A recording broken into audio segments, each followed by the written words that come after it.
अस्सलाम वालेकुम everyone. This is summon Aleem and I hope कि आप सब ठीक होंगे।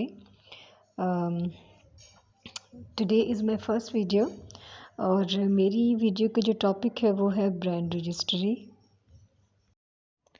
अमेज़ॉन पे आप ब्रांड के साथ काम करते हैं, कंपनी नेम के साथ आप काम नहीं करते और विदाउट ब्रांड नेम आप अपनी लिस्टिंग में A+ कंटेंट भी नहीं कर सकते और वीडियोस भी नहीं लगा सकते। इसलिए ब्रांड रजिस्टर करना आपके लिए बहुत ज़्यादा ज़रूरी होता है। सबसे पहले तो ये चीज़ हमारे माइंड में होनी चाहिए कि सबसे पहले हमने कंपनी रजिस्टर करनी है एंड देन हम लोग ब्रांड रजिस्ट्री पे जाते हैं। जो हम IPO गवर्नमेंट के साथ रजिस्टर करते हैं उसे ट्रेडमार्क कहते हैं और फिर उसके बाद हम लोगों ने जो उसकी डिटेल होती है वो हम अमेज़ॉन को देते हैं और फिर अमेज़ॉन के साथ हम जो रजिस्टर करते हैं उसे ब्रांड रजिस्ट्री कहते हैं। अमेज़ॉन पे प्राइवेट लेबल के लिए brand registry is very very important. ये करवाना बहुत ही ज़्यादा ज़रूरी है। लेकिन क्वेश्चन ये आ जाता है कि कुछ लोग ये समझते हैं कि हम लोग पहले ही ब्रांड रजिस्ट्री करवा लेंगे ताकि हमें किसी तरह का भी कोई इशू ना हो। जैसे कि लिस्टिंग में ज़्यादातर प्रॉब्लम्स आ जाती हैं लोगों को कि वो जब डमी लिस्टिंग अपनी क्रिएट करते हैं तो उसमें NA लिख देते हैं। तो NA लिखने के बाद ये होता है कि फिर पहले तो ये लिखा जाता था बट अमेज़ॉन का एल्गोरिदम ऐसा है कि उसमें चेंजिंग आती रहती हैं। तो NA लिखने के बाद ये होता है कि जब आप उसकी प्रॉपर लिस्टिंग रेडी करते हैं तो फिर आप अपना ब्रांड नेम चेंज नहीं कर सकते। इस वजह से काफ़ी लोग इस डर से लोग क्या करते हैं कि वो पहले ही जो है ब्रांड रजिस्ट्री करवा लेते हैं। आप अपना ब्रांड उस वक्त रजिस्टर करवाएं जब आपकी पहली शिपमेंट कंप्लीटली कंज्यूम हो जाए और आपका जो प्रोडक्ट है वो आपको सेल देने लग जाए। सेल का ये मतलब नहीं है कि आपको बहुत बड़ा कोई फ़ायदा आ जाए, बट आपको पता चल जाए कि आपके पास सेल आना शुरू हो गई है। उस वक्त आपका टाइम होता है कि आप अपना ब्रांड रजिस्टर करवाएं। जैसे ही आपकी दूसरी शिपमेंट जाती है, चाहे आप चाइना से सोर्स कर रहे हैं चाहे आप पाकिस्तान से कर रहे हैं, तो उस वक्त आप अपनी ब्रांड रजिस्ट्री के लिए अब अप्लाई कर दें।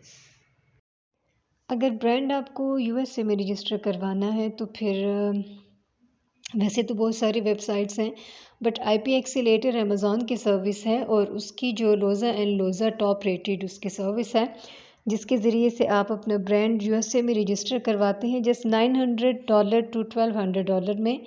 और इसके ज़रिए से ये होता है कि ये 14 डेज़ में आपको अमेज़ॉन को आपकी रिपोर्ट करती है और आपकी एप्लीकेशन फ़ाइल करती है। फिर चाहे आपके ब्रांड को रजिस्टर होने में 7-8 माह भी क्यों न लग जाएं, बट अमेज़ॉन आपको ब्रांड की फैसिलिटी दे देता है। इसके अलावा भी काफ़ी सारी वेबसाइट्स हैं बट ट्रेडमार्किया भी है जो कि बट ये टाइम टेकिंग होता है, बहुत ज़्यादा देर लगती है आपको। तो ट्रेडमार्किया भी अच्छी वेबसाइट है बट लोज़ा एंड लोज़ा जो है ये टॉप रेटेड है। और भी इसके अलावा काफ़ी सारी वेबसाइट्स हैं बट अगर आप UK में अपना ब्रांड जो है वो रजिस्टर कर रहे हैं तो उसका बेनिफिट ये है कि जैसे एज ए न्यू सेलर अगर आप काम कर रहे हैं तो आपको अपना बिज़नेस हमेशा ब्रांड जो है UK में ही रजिस्टर करना चाहिए, क्योंकि UK में 5 मार्केटों में आप एक रजिस्टर के साथ अपना बिज़नेस कर सकते हैं। बट US में आपको ये होता है कि काफ़ी रिस्ट्रिक्शंस हैं, हर स्टेट की अलग रजिस्ट्रेशन होती है और वहाँ पे आपको काफ़ी सारी रिस्ट्रिक्शन का सामना करना पड़ता है। जब आप एक स्टेट में जा रहे हैं तो उसकी रजिस्ट्रेशन है, दूसरे में जा रहे हैं तो उसके अंदर है। USA में LLC रिप्रेजेंट करता है लिमिटेड लायबिलिटी कंपनी को और UK में हम लोग UK लिमिटेड पे बिज़नेस करते हैं।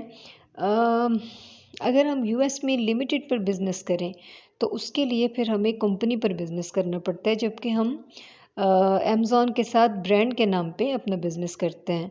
बट US में अगर हम लिमिटेड पे बिज़नेस करेंगे तो उसके लिए हमें कंपनी के नाम पर काम करना पड़ता है। आपने अपना ब्रांड नेम जो भी लेना है पहले आपने उसको चेक करना है। आपने चेक करना है कि किसी और ने तो उसे रजिस्टर नहीं करवाया। उसके लिए अगर आप US में कर रहे हैं तो उसके लिए आप इस वेबसाइट पे देखेंगे और अगर आप UK में कर रहे हैं तो UK की ये USPTO की जो वेबसाइट्स हैं वो UK के लिए भी है और USA के लिए भी हैं। आप इन वेबसाइट्स को देखें और इन वेबसाइट्स के ज़रिए से आप ये चेक करें कि आपने जो ब्रांड नेम चूज़ किया है कहीं वो किसी और ने रजिस्टर तो नहीं करवाया।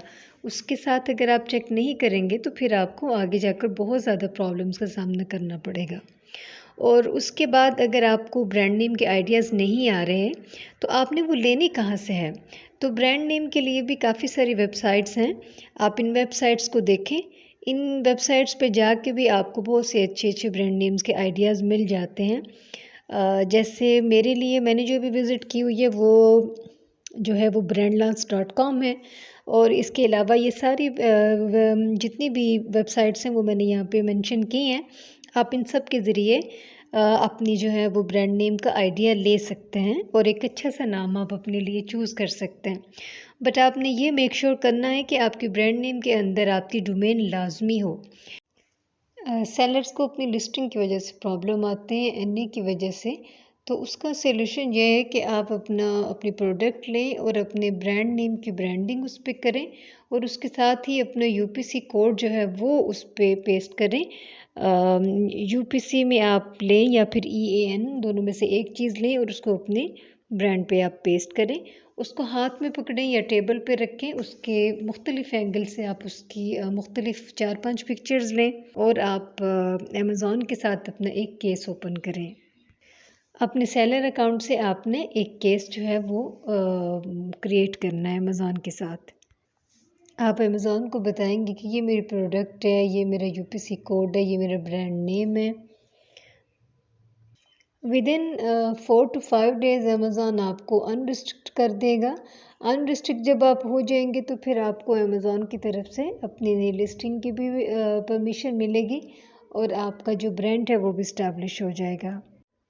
दूसरी सूरत में आप अपनी वेबसाइट क्रिएट करेंगे और अपने ब्रांड की, अपनी प्रोडक्ट की इमेजेस और इमेजेस के साथ आप उसकी डिस्क्रिप्शन में या फिर इमेजेस के ऊपर, प्रोडक्ट के ऊपर कहीं पे भी आप अपना यूपीसी और ईएन जो है वो आप उसमें शामिल करेंगे। अमेज़ॉन को उस इमेजेस का और अपनी वेबसाइट का लिंक सेंड करेंगे और अपने सेलर सेंटर पे एक अमेज़ॉन के साथ एक केस ओपन करेंगे। इस सूरत में फिर अमेज़ॉन क्या करेगा कि आपका जो लिस्टिंग है वो वहाँ से हटा देगा और इस तरह से आपके लिए एक और रास्ता खुल जाएगा आपके ब्रांड को अप्रूव होने के लिए और इस्टेब्लिश होने के लिए। एनए की लिस्टिंग का एक सलूशन आपका इस तरह भी निकलता है कि आप पहले से इस्टेब्लिश ब्रांड को लेकर, उनका नाम लेकर, जो पहले से ही जिनका ब्रांड जो है वो इस्टेब्लिश है और रजिस्टर है, तो आप उनका नाम अपनी लिस्टिंग में इंक्लूड करें। तो उस वजह से भी आपका एनए का जो प्रॉब्लम है वो सॉल्व हो सकता है।